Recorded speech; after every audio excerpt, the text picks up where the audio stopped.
So why the Great Dispersion and how did it happen? Because in the last video, we talked about the fact that Africa has the oldest deepest human splits on Earth of all the continents by far, whether in DNA or in linguistics. 5 unrelated family groups living within one continent, which is amazing, and they're the oldest. And I've discussed about how, yes, we know there was Sumer in Mesopotamia, yes, we know there's China, yes, we know there's other civilizations, but none were as old as we find in Africa. None had the advancement of Africa. Yes, Sumer was advanced, no doubt about it, and it was a cradle, as I said in the last video, a cradle of civilization, as China was a cradle, and other places were a cradle. But the cradle of civilization is in Africa. And where in Africa, which is fascinating. Where, right? I have my videos on where is Jerusalem. I think that's fun, interesting to find too. But maybe even more interesting is where was the Tower of Babel exactly? Where do we find it? Because all of these languages, as I said, they dispersed from one place, one area, and that is in Africa. So as we explore these ancient civilizations in Africa, it's fascinating. To me, at least, it's fascinating because they existed before Sumer and Sumeria and Gilgamesh and all that. So we explore where did the root come from, not where did the branches, like China and Sumer and Americas, those are branches. Where did the root come from? Because as I'll put up this little thing from Diop, the Egyptologist, great Egyptologist of African descent, who really changed the whole science about that. But he said that all of humanity has come out of Africa. And I believe that's probably going to be proven to be true. But the issue is, where was Babel? How did we know it? And why are there 5 language groups in Africa that are completely distinct with no common ancestor? It's very fascinating. So maybe we'll never know what exactly happened at Babel. Maybe we'll never find the actual Babel ruins. But what is fascinating is this place called Ta-Seti. And I'll show a picture here. But this area, okay, is the oldest. The oldest. So before Mesopotamia, because we always say, oh, Mesopotamia is the cradle of civilization. And yes, like I said, it was one of them. But Africa had its own cradles, we want to call it, and the earliest, maybe much earlier than the Sumer one. So this Ta-Seti, or the first kingdom, is in the Upper Nile, up past the Aswan Dam, that area. They had organized leadership. They had early writing symbols, writing, Africa.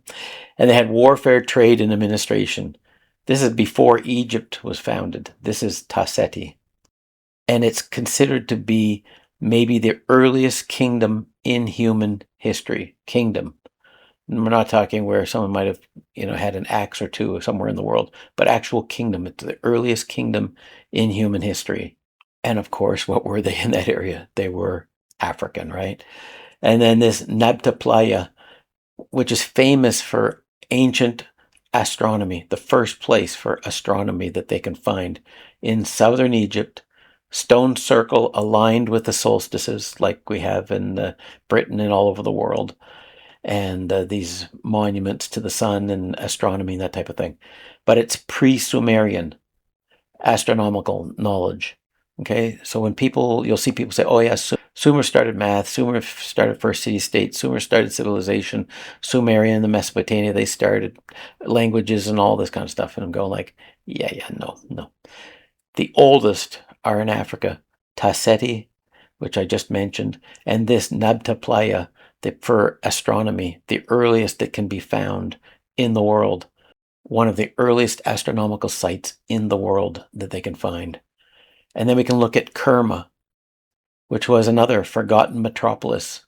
Again, in Sudan, monumental architecture, like the Maro area, complex social hierarchy, and contemporary with early Sumer, and possibly earlier. So Kerma was a major urban center long before colonial narratives got rid of it. I just did a video on Ham Wasn't Cursed. I'll put a link at the end as well, or down below. But understand that the colonial narrative, they could not dig up these places and do archaeology. They could not. They would touch Egypt only if they could make all the pharaohs white or Middle Eastern, but they couldn't have them be African. So Diop, as I mentioned, was a great founder, spent his whole life arguing for the fact that the pharaohs were some Nubian and some were, but they were African. And so we see the same thing here, whether it's Meroe, whether it's these other places that I just mentioned, Ta-Seti and this place, Kerma. Have they gone into, no, don't touch it. It's like, run, don't even look at it. How could there be African people that know anything? And that's the colonial attitude. Yet, who started everything? It was in the Tower of Babel. Did they know about astronomy and all these things and city building? Of course they did. So if we could place the Tower of Babel somewhere in the area between the White and Blue Nile, somewhere down in that area, in my opinion, if we can place it there, then that is where it all started. And Sumer is an offshoot, and Gilgamesh and all those things, those are all offshoots. And once we settle that, then we can stop having these arguments about the Bible, because you see so much, at least I do online, where people are saying, oh, no, the story of Noah and the story in the Bible and all those things, they were stolen from the Sumerians. And I'm going like, actually, it's the other way around. The lower part of Egypt and Sumer and all the other civilizations, they came from one place, if we believe the Bible, and that is the Tower of Babel. And it actually looks that way. When you look at the genetics, I'll do another video on that, but when you look at the genetics, it's fascinating. But Africa has 5 within the continent. China area doesn't have that. China, Japan, all that area, they come from one. And Europe comes from one. And Mesopotamia comes from one. And Africa's got 5. 5 of these. Not just linguistics, but DNA groups as well. And no connecting ancestor for those 5, which is the fascinating part. So what happened? Think about what might have happened at the Tower of Babel that wasn't just languages. Something happened there, in my opinion. And just remember that this place, Kerma, was founded anciently, more ancient than even Sumer and most of Egypt and many places. It was already an urban center. And what do we find in early Nubia, which is Nubia, of course, for those that don't know, Nubia is where Egypt, the upper or middle part of Egypt, Upper Egypt, that area is called Nubia, and Nubians were the people from that area, or Kush, if you prefer. But they had metallurgy, so melting, making iron, making steel, making gold, making silver, working with metals, metallurgy. And in my video I just did about the Benin bronzes down, now that was of course West Africa, but metallurgy was very common in Africa long before Europe and other places had it as well. They had trade networks all through the whole area, through Africa actually. They had proto-writing, so writing that came even before the Egyptian languages. And they had architecture. So Africa was not waiting, for civilization to come from Egypt or come from Sumer. It's quite the other way around. It built it and then exported it down the Nile, further with Japheth going north, and with Shem, in my opinion, going to West Africa and down that way, and Canaan going where they did. It spread out, and it even went into the Americas. But it spread out all over the world. 5, remember that there's 5 just within the continent of Africa that have been there for 5,000 years, and they're still there, 5 groups. So looking at Meroe and the ones I just went over, the Shinar, those kind of things, remember that this corridor here, I'm not showing you a map of course, but this corridor stretches from Meroe to Shinar, down the Nile, from Bab el-Mandeb, the strait over there, which still has the name Babel in the name of the strait, and the town called Babil that Turl Black was talking about, one of his videos I did with him. It is the deepest linguistic crossroads on Earth, and it is the only region where all 5 African language families converged at one time. So 5 lineages, but 1 corridor, and that's found within Africa. Now, of course, the Khoisan are not living anymore up in that area, and of course, there was a spread out, but there are still 5 lineages completely within the continent of Africa. So if Babel was real, I believe it was. I do believe in that narrative, and I also believe in the flood.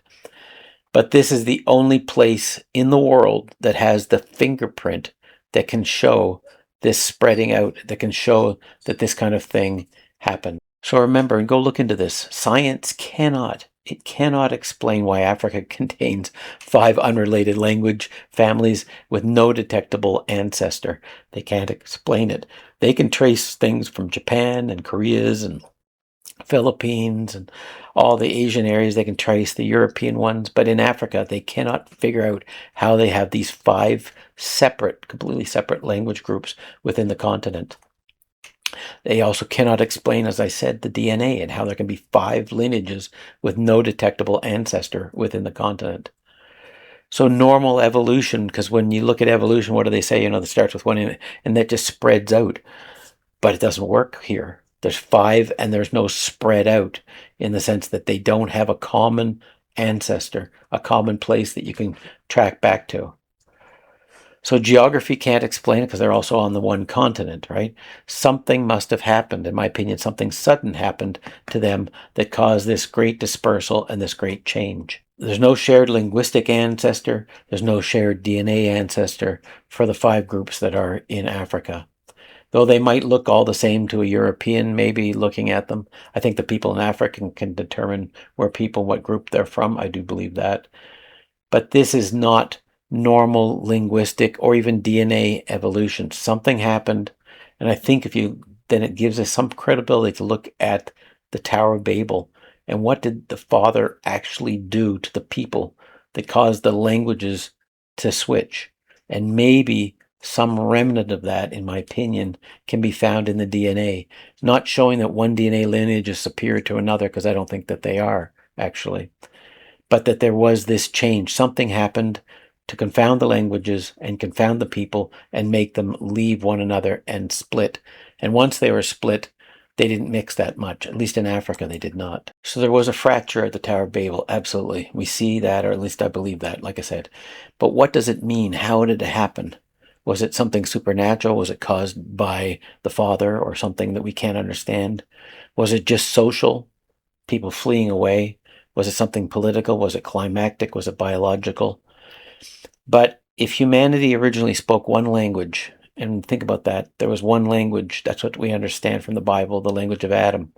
So if they originally spoke one language, which was the language of Adam, the language of the pre-flood people came through the flood, of course, because that's the language they spoke, then the existence of 5 unrelated proto-languages within Africa suggests something, a sudden fracture or break, not a slow evolution. And that's why the scientists have a hard time explaining it, because it doesn't make sense. Something happened and they don't know what it was or why this happened. Because if communication just broke down suddenly, then the groups isolated themselves.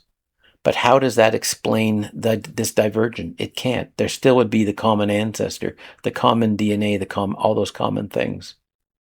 So if we do allow that God confounded the languages, as it says in the Bible, what else got confounded? What else might have gotten changed? We don't know. But it is not unreasonable to consider that that event may have fragmented populations in a way we do not understand. Okay, not in a change like worth, as I said, or ability or any of that kind of thing at all. Because we see that from Africa came the astronomy, the math, the civilizations, all that kind of stuff. And even though the colonial powers have made the Africans of the least when they were of the top, the greatest, they put them down to the least. That doesn't make it true. That's just colonial power grab. You need to make sure you understand scientifically you can't prove the Tower of Babel. I don't think so, or at least I haven't been able to yet. But it does at least give us a possible explanation, not provable, but a possible explanation why in Africa we have these 5 different groups just in Africa. Forget everything else, just in Africa, these 5 different groups that are completely unrelated. Remember, this is speculation on my part, and it's not about superiority or anything else. It's just speculation. I went over this in my last video just quickly again. I believe that the E1B1A is the Shemite people, and they went the Yoruba, Bantu, even the Fulani, who speak, they're more Muslim, but they're still part of the proto-language group of that group, all the way down to the Xhosa people in South Africa. That Bantu group, that huge group of peoples. Then we have the Kush, Mizraim Put area, which I believe to be all the way from almost Spain area of North Africa, Morocco area, all the way through the Berbers and all the way through to Egypt. Now we're taking other languages have moved into Egypt over time, but we're talking where we find those original languages, all the way down into Somalia and the Horn of Africa.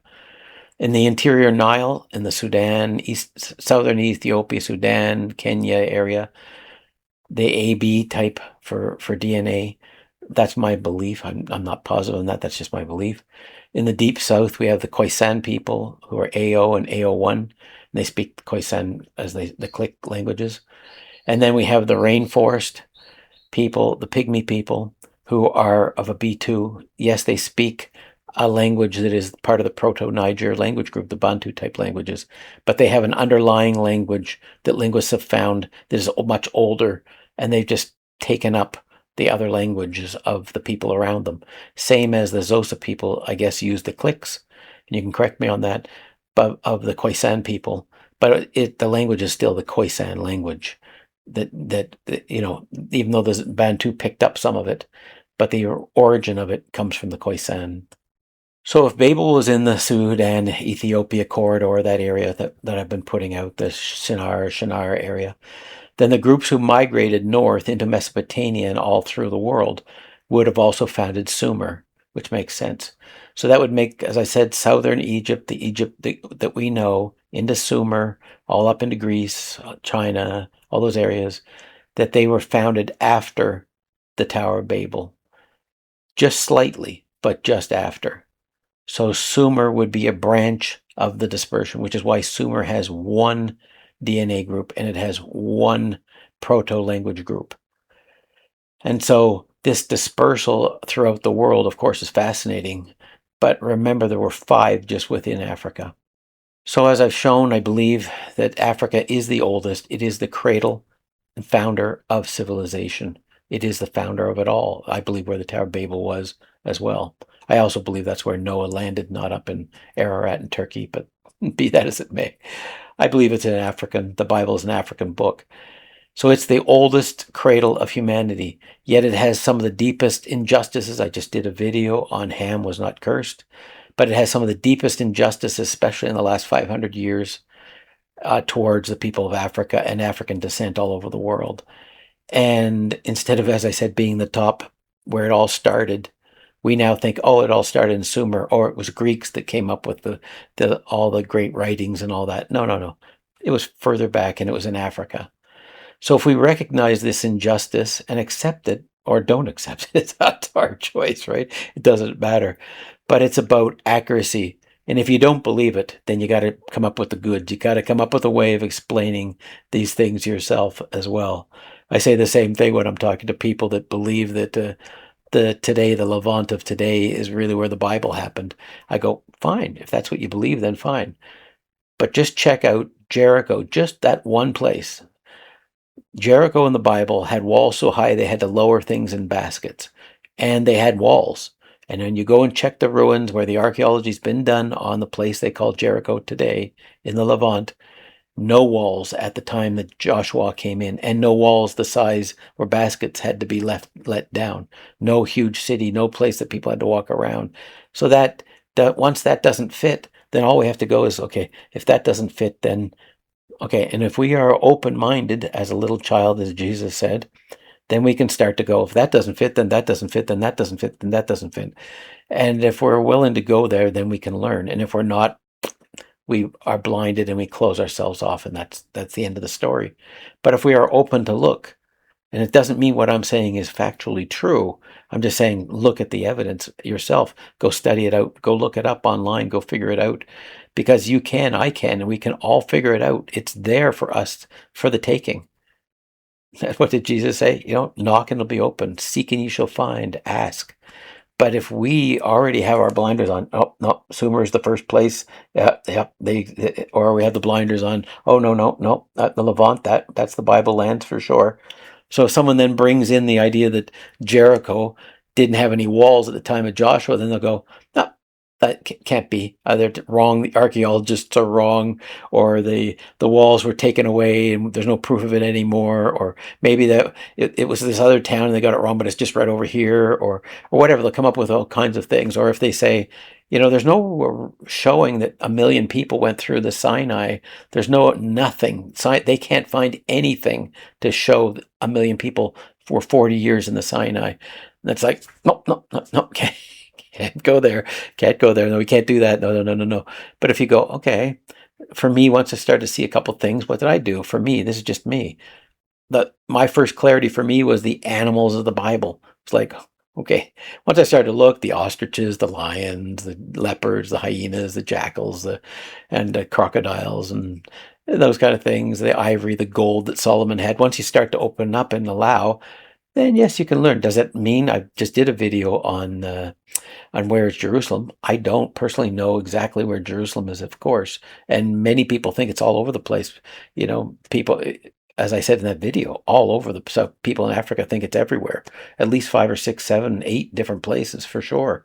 Ethiopia, Namibia, in Lesotho, in Kenya, like I personally probably believe, and West Africa, in the Congo. It's all over the place because it has been destroyed by the Romans. We can't find it yet, and it's taking its Sabbaths. But that doesn't mean we can't imagine. And I love all the people that have all the opinions from all over Africa about where Jerusalem is. Fantastic. As long as we don't lock down into it's only this way, and no matter what other information comes out, I won't change my mind. Well, once we do that, then we're indoctrinated and we're not thinking anymore. We then become victims to be used, right? When people online say, oh yeah, the pygmies are the Canaanites. Well, that is a complete falsehood. I'm sorry. It's a falsehood. The same people have also said truths, right? Which is true. That the Negroes are Hebrews, right? The Shemites are in Africa, and that's fantastic. But they then point one people and say, well, this group is the Canaanites. Well, unless you can prove that, then you're starting to fall into this window of, I want to see it a certain way, And for me, I go, okay, well, if the Canaanites were the pygmies, then that means that Judah and Simeon, who married Canaanite women, were marrying into the pygmy groups as well, right? It's like it, and there's nothing, I'm not saying one group is better than another, but I'm just saying we have to think about these things. All the stuff has to go together to be factual, because when we see the children of Israel coming down into the land of the Canaanites, who are the Canaanites? They're large people. They say that they're very large. They're scared of them. Well, then they weren't smaller people. They were larger people. But if we can't take off these blinders, but as humans, I am as well. I have it's so hard for us. We have our certain ideas. We come to a certain conclusion. When something comes up against our narrative that we've built, are we open to looking at it, right? Or do we fall into, no, no, no, it has to be that way. I'll stay. I don't want to know anything more. Well, that's what happened with Jesus with Nazareth, right? He said the Gentiles were blessed when you were not, because you weren't righteous at the time, so the prophets didn't bless you, but he blessed the Gentiles. It wasn't to explain to them, you can't just be, we are this, we are from this one lineage, and because of that we are righteous because we were born into this lineage, and because of this covenant, all the other peoples of the earth are meaningless and we are the only ones. Well, he was saying, I did come to you, absolutely, because of covenant. I came to you. But there was a marriage supper parable too, where he said, I am going to open it up to the others. If you don't come, then, too bad, so sad. And he wept over Jerusalem. But the prophets rejoice that the lost tribes will come back and Judah will be restored. Absolutely, I believe that. I don't mean the church-wise idea of it, that we're all Israel. No, Israel is still Israel, just as Shem is still Shem and Ham is still Ham. Yes, Israel, that one small part of Shem, will be restored to their position to lead the righteous. But Does that mean I have to be of the 12 tribes? It doesn't mean that. I can live the law, the commandments. I can follow the Father. I can get the Holy Ghost or the Comforter in my life if I do the things that you're told to do. Just like Naaman could be blessed by the prophet, and just as the widow Zarephath could be blessed, and just as the woman of the well could be blessed, just as the centurion's son could be healed, the Father, yes, chose a people, the Israelites, to do a certain job. Yes, he did, absolutely. And that job they haven't done real well yet, but I believe they will in the end. I believe they will rise up and do the job they were asked to do, and that's great. And if I can help in some way, then that's great too. But remember that once we fall into this limiting factor, we stop learning. In order to be able to learn, what did Jesus said? I'll repeat it. Knock. If we knock, that means we're willing to get something new. Because if we didn't want something or need something, we wouldn't actually knock. And we wouldn't seek if we didn't understand we were needing something. It's like the guy that sought the pearl of great price. He had to leave other things to go find that. And why would we ask for something if we already knew? So the people in Nazareth and the Pharisees, were they knocking, seeking, asking? No, they were, nope, we know. And once we get into that danger zone, it's very hard to learn, very hard to accept. And I see that sometimes in the comments section. People get very frustrated with some things because they believe a certain way. So if we can recognize the greatness of the people of Africa and that civilizations started there, I personally believe all the world civilizations started there and left from there. And five of those groups stayed within Africa. That's what I believe. We can call it the Sudan Corridor or the Shinar or Shinar Corridor or Tower of Babel or whatever we want to call it. But I believe that that's where there was a fracture. And it is deeper than just languages, in my opinion. Something had to have happened there. I don't know. The Father knows. But something happened that broke up people to where they don't have a common ancestor. And I find that fascinating. Whether it was Babel or not, I believe it was, but it doesn't matter. But something happened that fractured the way, because the linguists can look back, the DNS specialists, they can look back, and then they hit a wall, and they can't explain the wall. I want to thank all the people that have joined my channel down below and helped support the channel. I really appreciate that and making these videos. And I also started a Patreon if you're interested in that. You can get the videos there with no ads if you're interested in that. Anyway, thanks for the support, and thanks. Please leave likes. If you like the video, please do like it and leave a comment. I love to hear all the stuff, especially from the people in Africa, the diaspora. I like to hear your stories so I can learn more myself, and so I can helps me with making these videos. Here's a video that I just did on this same subject, the part 1 of this subject, and the video I did on the Tower of Babel. I hope that you'll enjoy that, and thanks for watching my videos. Have a good day. Take care. Bye-bye.